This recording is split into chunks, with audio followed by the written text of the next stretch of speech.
Good morning. All right.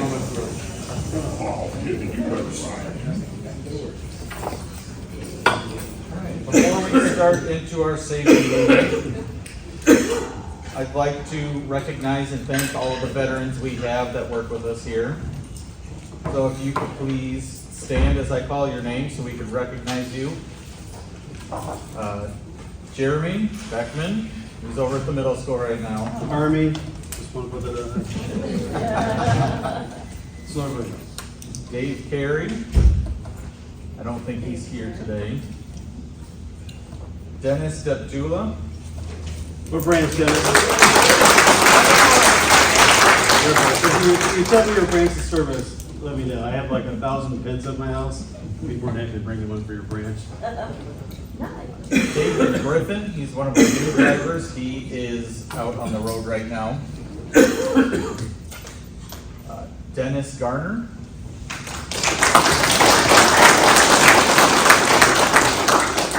He must be out on the road.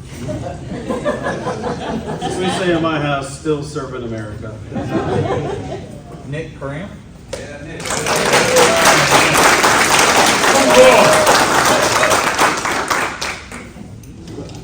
Todd Latham. Air Force, but I served my whole career in the Army. John Peterson.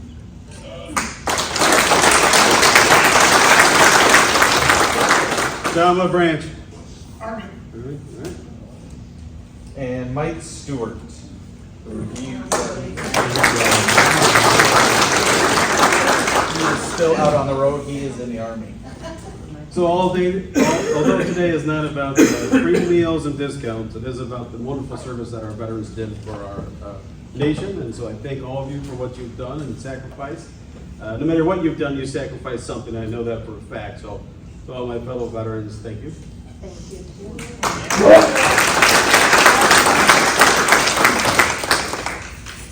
All right.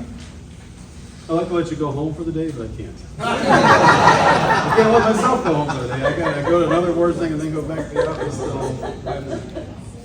Before I let you guys dig into the wonderful spread everybody provided for our veterans today, we want to give some pins for years of service of recognition for drivers.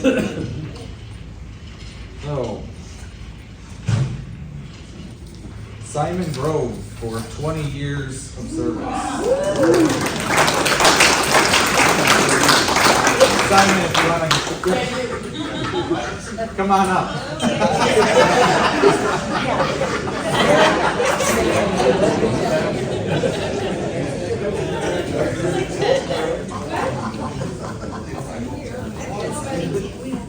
Thank you for 20 years of service.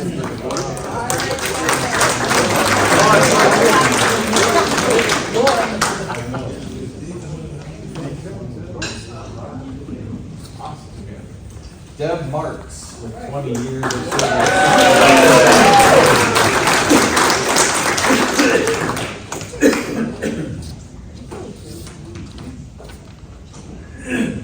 Steve Ludasek with 10 years of service.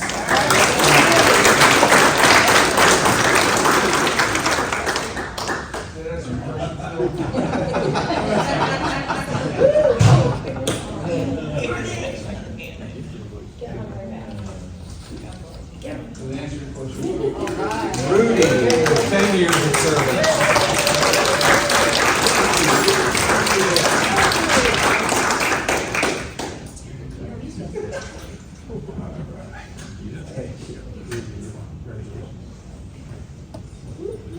Jackie Moritz with 10 years of service.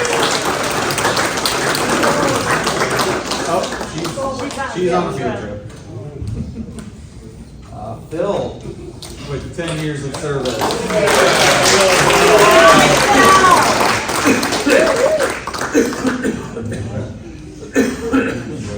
Thank you. And Dennis Deptula with 10 years of service.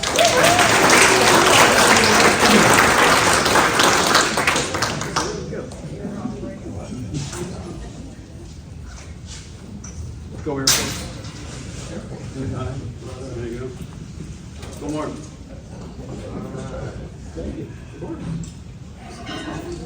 Jim Hope with 5 years of service.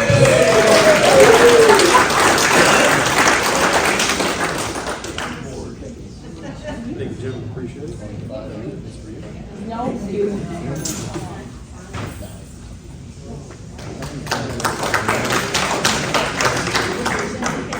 And then Todd Fink would have had his 5 years, but Todd has officially resigned due to medical. Todd is also a veteran. Todd is also a veteran. He was a Marine. All right. Okay, I'm not staying for the safety meeting, even though I should. I have another event to go to. I have to give out awards to students. So thank you very much again. Be safe out there. And as we get close to the Thanksgiving holiday, if I don't see you, have a wonderful Thanksgiving. Thank you. Update on the parking lot. I know it looks like, so Matt and I had a chance to meet with our operations director. Probably going to be looking at some lot cleaning soon with the trees being removed. And then probably a little something May through July. And hopefully July, August, that lot will be open for us to use.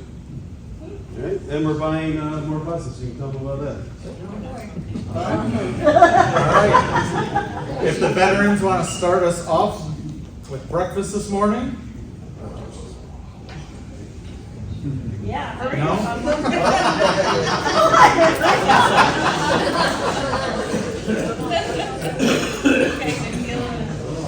All right. While the last couple of people grab their food, I'm just going to get started. So, we are coming up into the holiday season. Our first coming break is fall break that is November 25th through the 29th. It is the last week of the month. Most everybody does not have school that week. However, there are a few schools that do.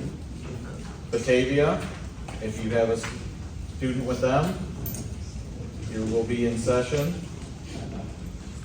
Core Academy, Glen Oaks West, High Roads, Innovations Academy, and Krebsky are all running Monday and Tuesday of Thanksgiving break.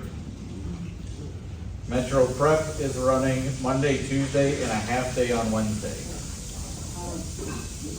So, if you have any of those schools, you will still need to come in over break. December important dates. Those will be coming. Kendall's been emailing those out with her nightly email. They'll also get put in your mailboxes. Over Christmas break, there's only one school out in session the entire 2 weeks we are out, and that is Metro Prep.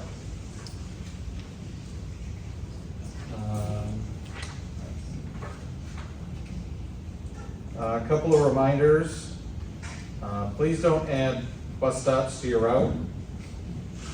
We've had subs coming in saying they're running people's routes, and parents are standing in different spots than where the sheet tells them to go to, and are arguing with the driver about where the stop's supposed to be. We need to make sure that the route sheet is accurate, so please, if you're thinking a stop needs to be changed, come and check with us first. Don't just make a change on there.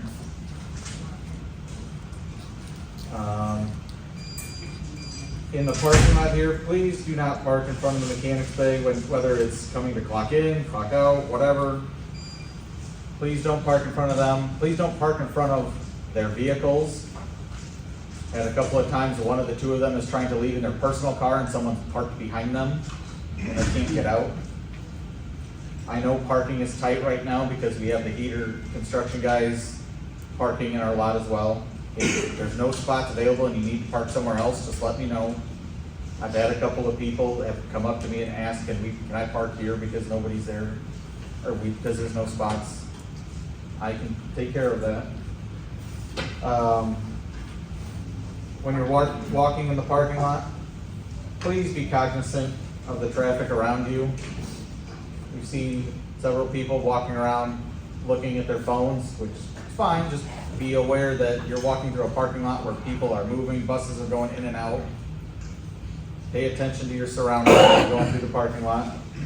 And just remember that the buses pulling out of the bays have the right of way, they can't necessarily see you as they're backing out. So if you, I mean, we all know they've got the backup alarm. If you're gonna walk in front of one as it's coming out, you are taking a risk there.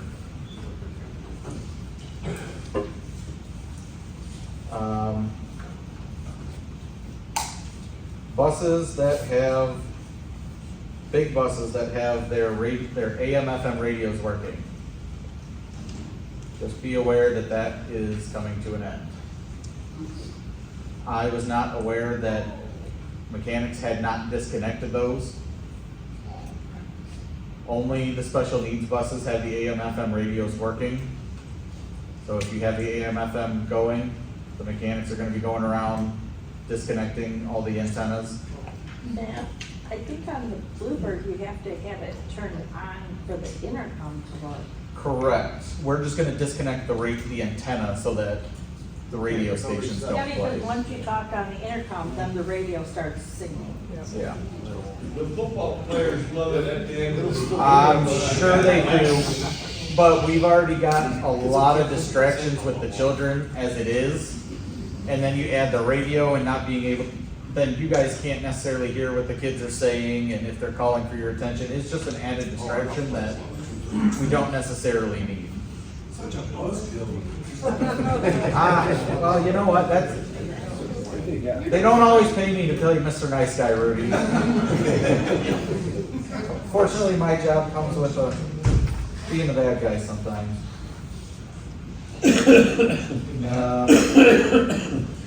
Yeah. We look into like fixing the PAs, a lot of the buses, as a sub, PAs all have shorts. Are you talking about the internationals or the Bluebirds? Because the Bluebirds have a delay when you push the button. Right, we're talking about the international. Okay. So, if they haven't been written up, then I can talk to the mechanic, but if they haven't been written up and they're not aware, then that's probably why they haven't been looked at. But, yes, that should be part of your guys' pre-trip, is making sure that PA is working. You shouldn't be shouting at the kids. That's what that microphone's for.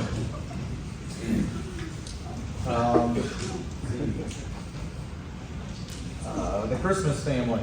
We're gonna do the same thing we did last year. We're gonna bring in a box to donate toys for Cal's Angels. And then we're going to do gift cards for stores, gas stations, stuff like that for the Harrison Street School. And then they divvy those up. We were told last year we were the biggest donator of gift cards to Harrison schools. They were all very surprised at how many of you and how generous everybody was when we took those over to them.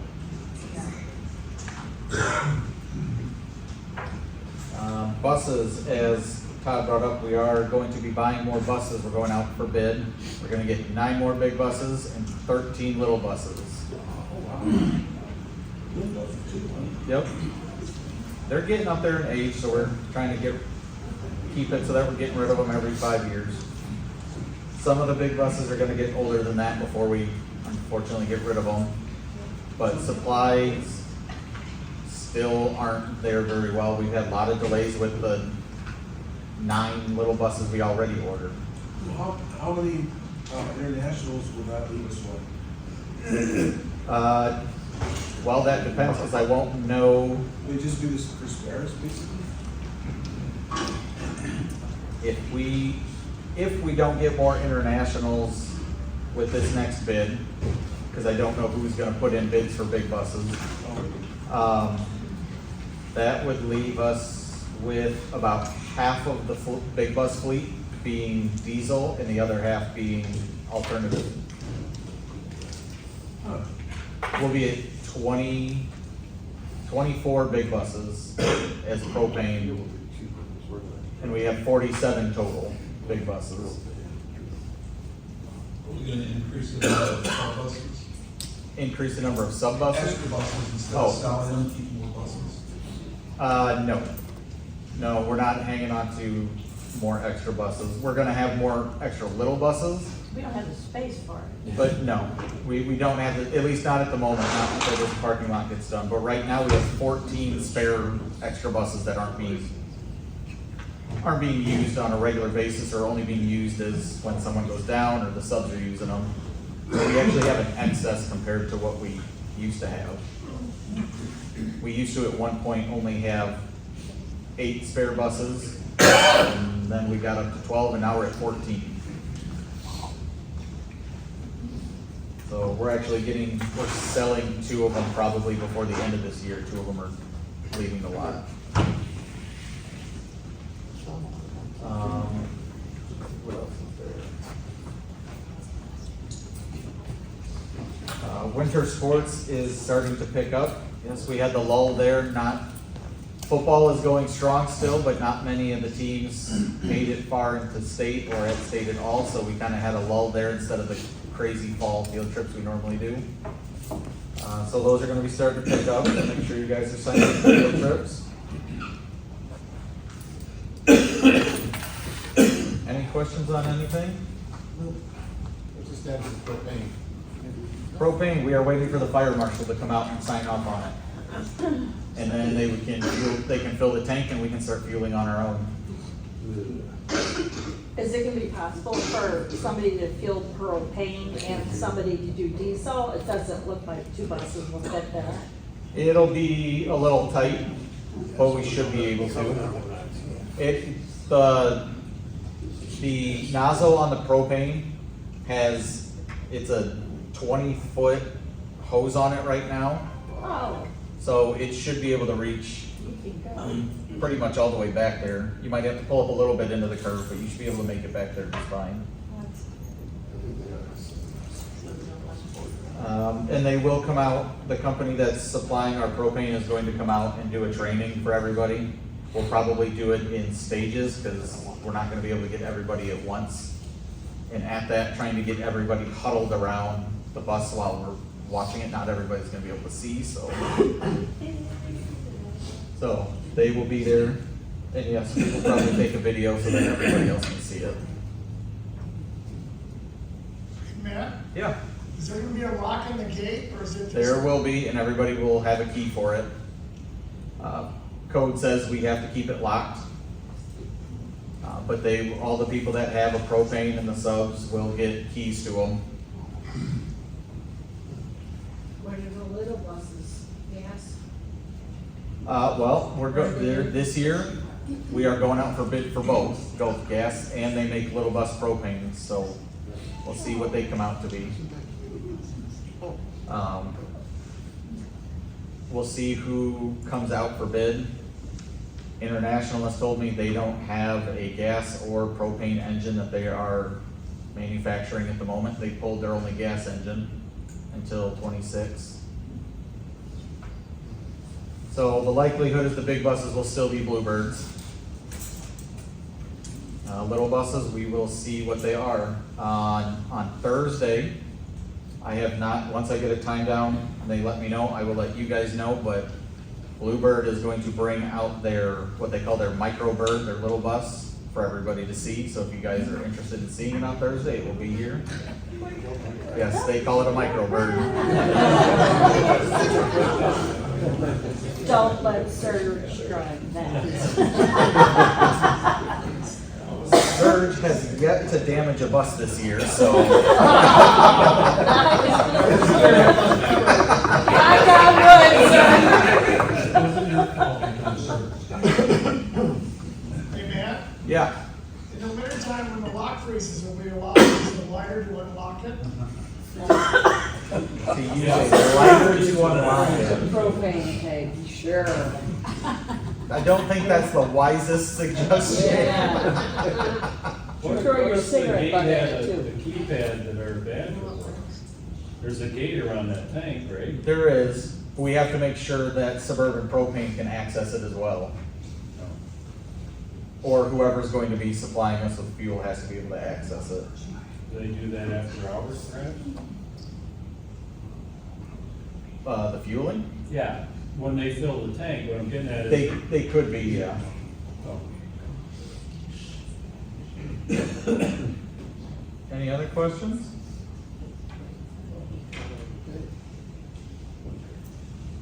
All right, we're gonna go over mirrors today. Reason I want to talk about mirrors is over the past month since our last safety meeting, we have had 6 accidents. All minor, but all involving potentially what could have been fixed by watching our mirrors. It's all of them were with inanimate objects. So that's our tail swings, and so I want to go over these. I know we've been over mirrors, we do it every year. I'm not going to make you guys sit through the 10-minute video of Mr. 1980 that goes through the video and tells you guys all about it. But everybody knows the importance of adjusting your mirrors. Reduces it so that you guys have minimal blind spots around the bus. The only one aside that the only area around your bus you shouldn't be able to see with your mirrors is behind your bus. It gives you the maximum visibility of children near the bus, especially when you're loading and unloading. And it helps with the prevention of accidents and injuries to children, pedestrians, and other motorists.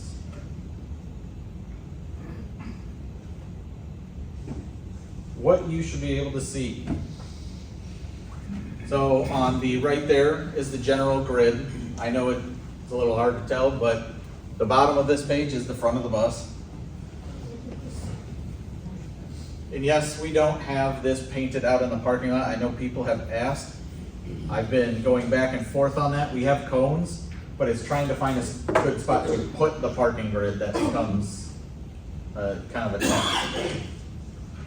But you should be able to see 1 foot out to the side from your front wheels. You should be able to see 12 feet in front of your bus, 12 feet out from your right dual, 6 feet from your left dual, and 200 feet behind you. Why only 6 feet on your left side? That's your side of the bus. That's the side where you can turn and kind of look and see who's out there. Oh. All of those areas that you should be able to see, no, it went too far, are your danger zones. The most dangerous being right directly in front of the bus, which is why we say you shouldn't be going without your crossing arm working, because that prevents kids from walking in that extreme danger zone. And immediately behind you and right by your duals. Every area you can see with your mirror is considered a danger zone, which is why we say that you have to be able to see those zones. So making sure that on a regular basis you guys are checking your mirrors and can see what you should be able to see. So, this is a video that's done. This is only a 2-minute video. We're not about to go into some 20-minute long thing. They actually have pictures of here of realistically what you should be able to see in your mirror. Adjusted to you, mirror systems are only as effective as the driver who's responsible for their proper use and adjustment. How do you know if your mirrors are adjusted to you? There are 7 mirrors on a school bus, 2 crossover mirrors, 2 flat mirrors, 2 convex mirrors, and 1 student mirror or passenger mirror. First, let's talk about crossover mirrors. A mirror grid is an excellent tool to use to adjust your mirrors. The rows of yellow dots extend 12 feet in front of the bus. You should be able to see some yellow dots over the hood of a conventional bus. The rows that you can't see over the hood, you should be able to see in your crossover mirrors. Adjust your mirrors with a helper until you see that they're correct. Here's an example. The driver can only see the last 3 rows of dots over the hood. represented by the gray arrows. The rest of the dots should be able to be seen through your crossover mirrors, represented with the red arrows. This is a shot of the mirror and what the driver should see. Now let's talk about your flat mirrors. The flat mirrors should be adjusted so that you can see the top part of your back tires and straight 200 feet behind the bus. Your bus should only take a quarter of the space in the mirror. Flat mirrors have a major blind spot. A vehicle can hide behind flat mirrors, so you want to move your body back and forth to see behind them. This is called the rock and roll method. This is a shot of the mirror and what the driver should see. Next are the convex mirrors. These mirrors have a wider field of view and are used to see the sides of your bus. They come in handy when you're changing lanes. You should be able to see all 3 yellow dots in the convex mirror, extending from the rear axle outward 12 feet. This is a shot of the mirror and what the driver should see. Finally, the student mirror. You should be able to see all of the rows of seats, the aisle, and the emergency door lower window as well. This is a shot of the mirror and what the driver should see. Using a mirror grid is very helpful when adjusting your mirrors. Here are some mirror grids specific to the type of bus or van that you may be driving.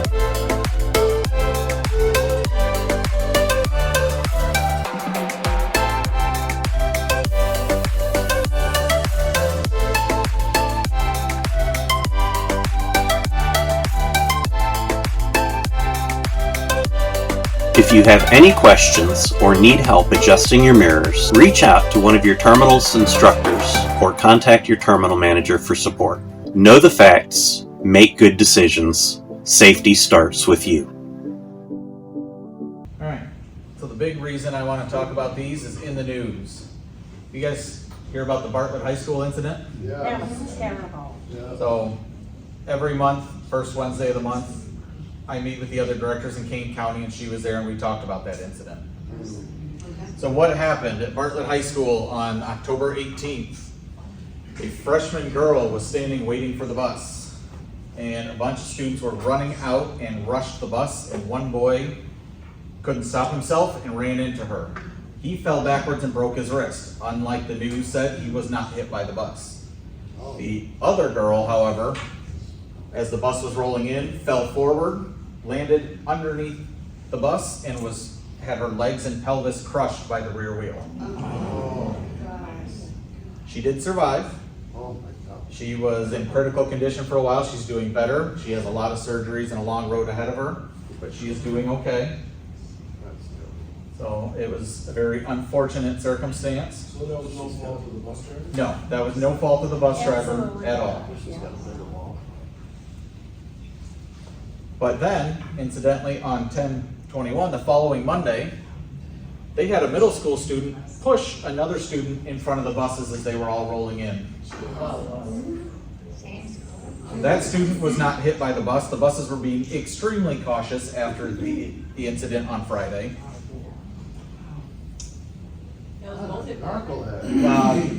No, I don't know which middle school. U46 encompasses a lot of buildings. I'm not sure which middle school it was at. That should be attempted murder or something. But yes, they had a serious issue there. Then in Skokie, on the 11th of this month, a school bus collided with a car and sent it careening into a house.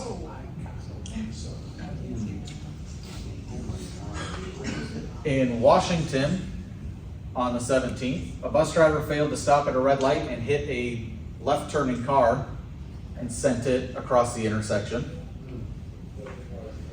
In Toronto, a pedestrian was struck and killed by the bus while they were using the crosswalk. And in Florida, a bus failed to stop, sending one car into the ditch and another car struck the door of the bus. All three of those, there were no students on board. But the reason I bring them up and why I bring them up with mirrors is being cognizant of the area around you. The Bartlett one, it was no fault of the driver's own. There was no way anybody could have known or seen that coming. But we've all heard it on the radio at some point where we hear some kid is chasing after the bus. Why do we not stop for those kids? We want to encourage them. We don't want to encourage that behavior because exactly this type of situation can occur. If we need to call you back, we will, but most of the time, the kids that miss the bus are told to wait for the activity bus. Unless for some reason they were held up by their teacher or something, if they were screwing around or whatever, the principals are real good about saying, well, you can call your parents, or you can wait for the activity bus. But that is why we don't stop and wait for them. But coming in for second wave at the high school, you could have this exact situation happen. They're all walking up to the curb waiting. Go slow and be cognizant of what's going around. If kids are horsing around, whether at the bus stop, at the school, whatever, stop before them. Make them come to you if they're gonna do that. If that means in the middle of winter, they're walking through the snow, so be it. When the angry parent calls, I'll explain that your kid was horsing around in the bus stop and we're not doing that. They need to know that that's not acceptable. Yeah. So, it appears this year that I've never really seen this that much before, but the buses that are running off the middle school are allowing the kids to go in front of the school instead of going like they're supposed to.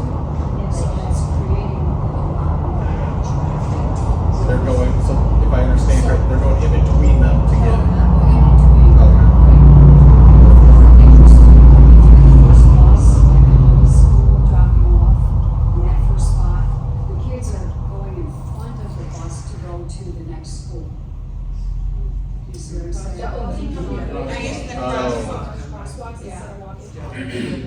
I gotcha. So, I think they were told to use the crosswalk. yeah. Really? Oh, Okay. there's a ton of I would them. have to check with the school. I don't know if they told them to use the crosswalk or.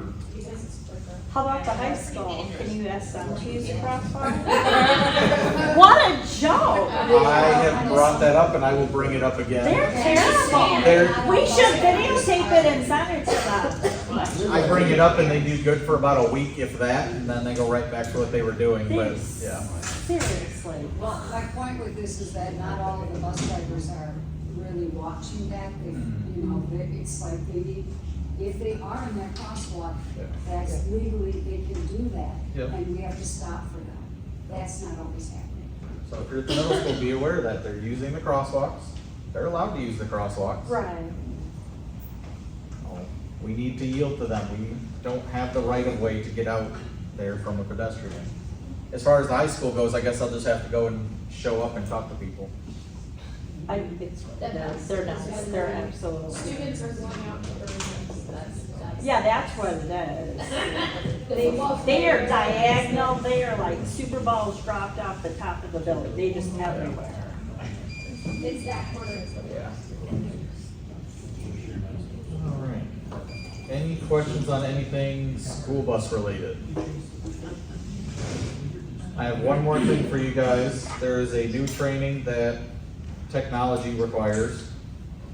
And I figured the easiest way would just be for us to sit and do this all together. It's about a 5-minute training. Why did that just... It's not a very long one.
This is what they're calling it now.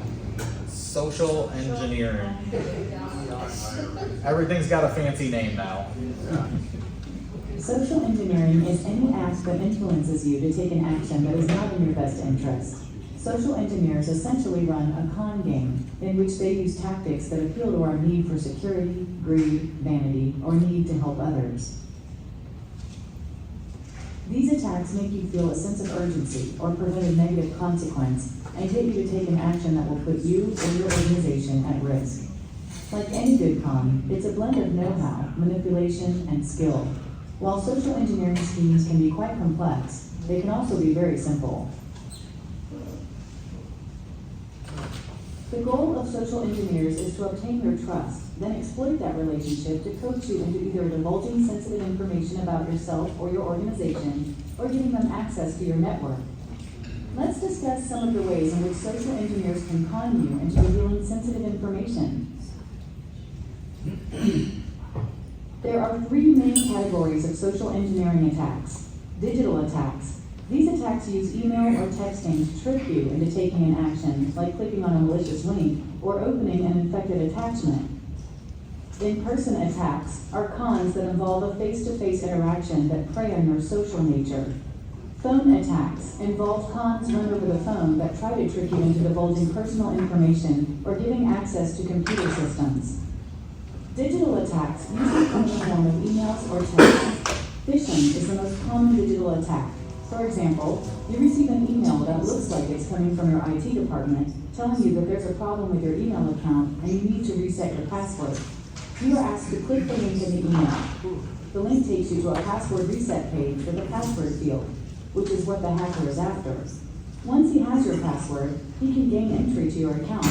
He'll use this to access your computer and tunnel into your organization's network. An in-person social engineering attack is when a hacker walks into your location and tries to hack humans. A classic example is bullying. This is where the hacker scouts an area like the outside smoking section at your company and then joins your group as a smoker, participating in your group conversation. When your group returns to work, he follows you in just like any other employee, and then finds a workstation he can hack and infiltrates your company's network. Another name for phone-based social engineering is phishing. Similar to phishing, vishing is when a hacker calls you and tries to con you into surrendering confidential information. For example, a hacker calls you with a pre-recorded message that is supposed to be from a customer support rep from your bank. He says that there's a problem with your account and asks you to call a fake customer support number to clear things up. The support rep is part of the con. She will ask for personally identifiable information, PII, like your credit card info, PIN, last 4 digits of your social security number, or other sensitive details. Once she has this information, she can access your account and steal your identity and money.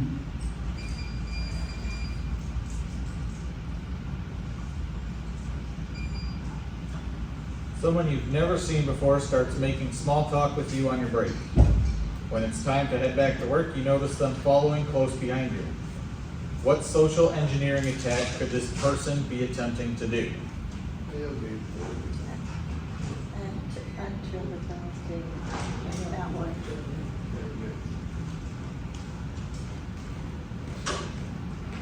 Social engineers try to create a sense of blank to make their attacks more successful. Urgency.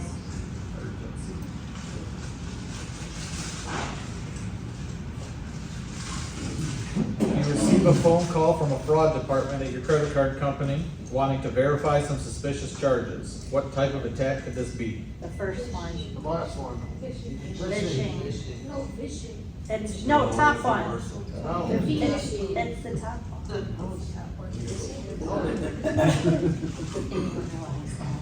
Which of the following is the most common form of digital attack used by hackers? Oh, that's The last.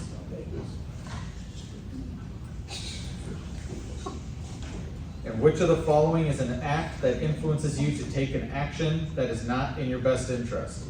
Social engineering. All right. Before you guys all go, real quick, so For those of you guys that don't park at the middle school or are new, so in all the bays, outside of them, you've got your bay number. And on the inside, it's got the bay number real big inside the bay. Real. Make sure you guys know where you're supposed to park. We have one driver in particular who's been kicked out of his bay about 6 times over the past week 77, 76. because I hear. people keep parking in his spot. If you don't know where you park, just call us a radio. We'll tell you where you go. Where to go. But yeah, just be cognizant of what bay you're parking in and where you're coming out of. Any questions? No. All right, you guys are free to go.